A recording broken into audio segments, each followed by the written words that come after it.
बिस्मिल्लाहिर्रहमानिर्रहीम एंड अस्सलाम वालेकुम। आप में से कितने लोग ऐसे हैं जो ये सोचते हैं कि ज़िंदगी बहुत मुश्किल है, इसमें बेहद परेशानियां हैं और हर दिन एक नई स्ट्रगल है। हमारे इर्द गिर्द में ऐसे लोग हैं जो हमें हर्ट करते हैं, हमारी बात नहीं मानते और जो हमारे कहे हुए को बगैर ठीक से सुने आगे बढ़ा देते हैं। ज़िंदगी इसलिए भी बहुत मुश्किल है क्योंकि हमें वो तमाम काम करने पड़ते हैं जो हम नहीं चाहते, और भी बहुत सारी परेशानियां हैं जो हमें रोज़ ज़िंदगी को आसान बनाने से रोकती हैं। मगर आप में से कितने लोग ऐसे हैं जो ट्रूली ये फील करते हैं कि ज़िंदगी बेहद खूबसूरत है, चाहे इसमें परेशानियां ही क्यों ना हो। हम में से कितने लोग ऐसे हैं जो किसी परेशानी पे ये कहते हो कि मेरे रब तेरी शान है ये कि तूने मुझ पर ऐसी परेशानी डाली जो मुझे आने वाले वक्त के लिए तैयार कर सके। ऐसा सोचना मुमकिन नहीं है? बिल्कुल मुमकिन है, अगर आप अपनी सोच, इरादों और अमल में चेंजेस लेकर आए।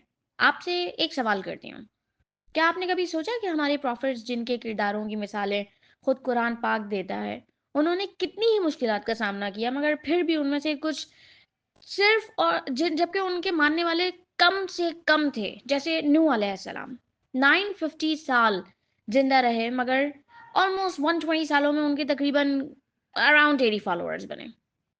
इसके बावजूद वो मरते दम तक अल्लाह का दीन फैलाने का काम करते रहे।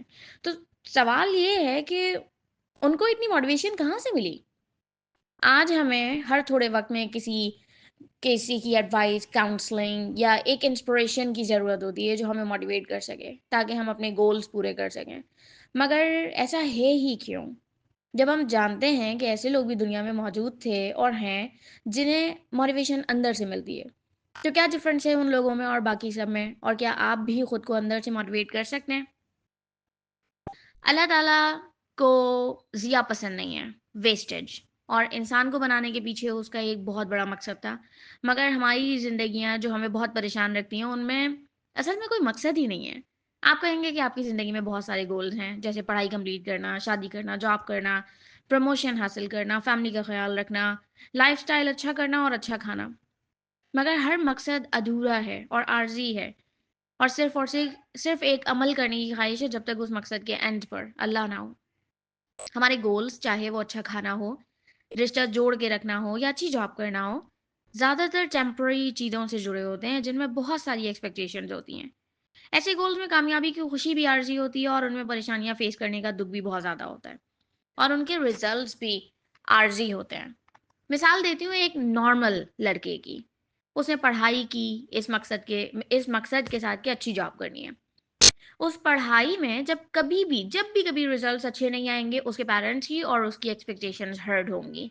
जबकि जॉब एक ऐसा मकसद है जिसने गिव और टेक 16 ईयर्स तक पूरा होना ही नहीं है।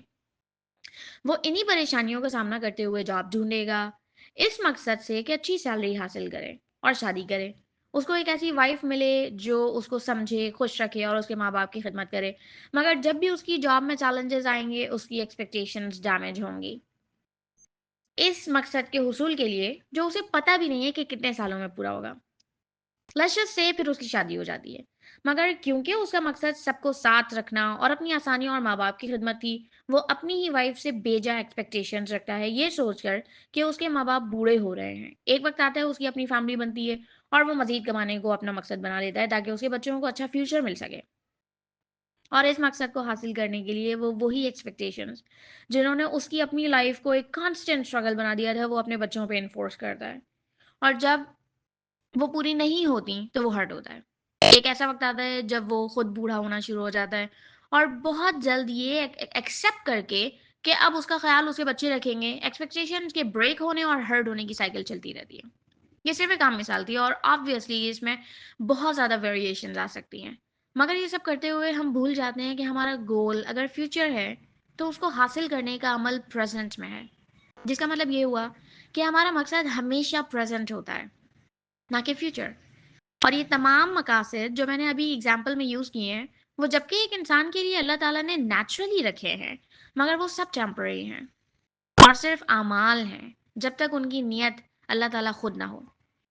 और ऐसे लोग जिनकी ज़िंदगी के हर अमल का गोल अल्लाह ताला से रिलेटेड होता है, उनके लिए हर वक्त की इंस्पिरेशन, मोटिवेशन और इस तरह की वीडियोस और दूसरों के कॉन्स्टेंटली खुद को पुश करने की ज़रूरत नहीं होती।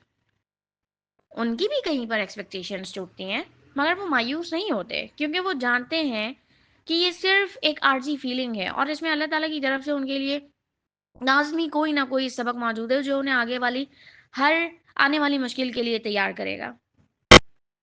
جب آپ کے گولز اللہ تعالیٰ کے لیے ہوتے ہیں تو آپ کے کاموں میں آسانی خود بخود آنا شروع ہو جاتی ہے۔ آپ کی ایکسپیکٹیشنز لوگوں سے کم اور اللہ سے زیادہ منسلک ہو جاتی ہیں، جس کی وجہ سے آپ ہرٹ بھی کم ہوتے ہیں۔ جب آپ کا فوکس فیوچر سے شفٹ ہو کر پریزنٹ پہ آتا ہے تو آپ کی زندگی کو اس کے صحیح معنوں میں انجوائے کرنا شروع کر دیتے ہیں، اور آپ کی انزائٹی اور اسٹریس بھی کم ہوتی ہے، جس کی وجہ سے آپ ایک ہیلدی زندگی گزار سکتے ہیں۔ آپ کی ویلیوز لوگوں کو خوش کرنے کے لیے چینج نہیں ہوتی، بلکہ اللہ کی محبت میں مزید مضبوط ہونا شروع ہو جاتی ہیں۔ لوگ آپ پہ ٹرسٹ کرتے ہیں کیونکہ وہ جانتے ہیں کہ آپ کی بات میں اپنی ذات نہیں بلکہ اللہ تعالیٰ کی ذات موجود ہے، جو آپ کو غلط فیصلے لینے سے روکتی ہے۔ جو انسان اللہ تعالیٰ کو اپنا مقصد بناتا ہے، ضروری نہیں ہے کہ وہ کوئی عالم دین بنے یا قادری یا حافظ، وہ ایک عام انسان ہوتا ہے جو ڈاکٹر، فلاسفر، فوٹوگرافر یا کوئی بھی اور ہو سکتا ہے، اور ایک معذور شخص بھی ہو سکتا ہے۔ وہ ہر انسان ہو سکتا ہے۔ اللہ تعالیٰ نے انسان کو بے حد ٹیلنٹ دیا ہے اور وہ چاہتا ہے کہ ہم اس ٹیلنٹ کو یوز کریں، مگر وہی ٹیلنٹ اللہ تعالیٰ کی راہ میں بھی یوز ہو سکتا ہے اور اس کے علاوہ بھی۔ فار ایگزامپل، ایک ڈاکٹر صرف پیسہ کمانے کے لیے بھی لوگوں کا علاج کر سکتا ہے، مگر وہ اللہ کی مخلوق کی خدمت کے ارادے سے بھی لوگوں کو ٹریٹ کر سکتا ہے۔ رزق اس کی قسمت میں دونوں طریقوں سے ہے، وہ اسے صرف ایک عمل بھی بنا سکتا ہے یا عبادت، یہ اس کی نیت پہ ڈیپینڈ کرتا ہے۔ اس طرح ایک ایسا انسان جو بہت اچھا آبزرور ہے، وہ اپنی آبزرویشن کو بہت اچھی طرح ریسرچ اور ایکسیڈنٹ پریونشن کے لیے بھی یوز کر سکتا ہے، مگر یہی آبزرویشن لوگوں کے اگینسٹ گاسپ کرنے اور ان کی زندگیاں تباہ کرنے میں بھی استعمال کی جا سکتی ہے۔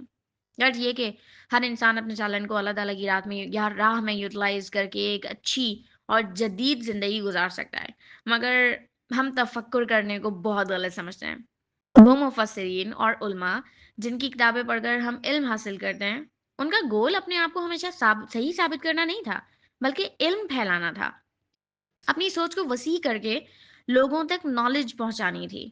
مگر آج کل ہمارے گھروں میں سب سے چیلنجنگ بچہ وہ ہوتا ہے جس کی اپنی سوچ ہو اور اپنا کام کرنے کا طریقہ ہو۔ وہ بچہ ہمارے لیے ایک آزمائش بن جاتا ہے، کیونکہ ہم چاہتے ہیں کہ جس طرح کتابی طریقے ہم نے سیکھے ہیں وہ بھی وہی سیکھے، تاکہ اس کے اور ہمارے طریقوں میں اختلاف نہ آئے۔ زندگی خود سبق سکھاتی ہے، مگر ہم انہیں سیکھنا نہیں چاہتے۔ نہ سیکھنے سے ہماری پریشانیاں چلتی رہتی ہیں، اس لیے نہیں کہ ہمارے نصیب میں وہ لکھ دی گئی ہیں، بلکہ اس لیے کہ ہم اپنے طریقوں اور سوچ کو تبدیل نہیں کرنا چاہتے۔ اللہ تعالیٰ ہمیں اور آپ کو بہتر سے بہترین چینج کرنے کی ہمت عطا فرمائے، اور ہمیں طاقت دے کہ ہم سوسائٹی کے فیک اور سیکولر سٹینڈرڈز کو توڑ کر ایسا انسان بننے کی جرت کر سکیں جو اللہ کے لیے جیے، اور ہر سال اس چیز کا جشن منائے کہ وہ اللہ تعالیٰ کے پاس جانے کے لیے ایک سال مزید قریب ہو گئے۔ آمین۔ Thank you so much for listening to this lecture. I will inshallah see you in the next episode of Zindagi Ka Maqsad. اللہ حافظ۔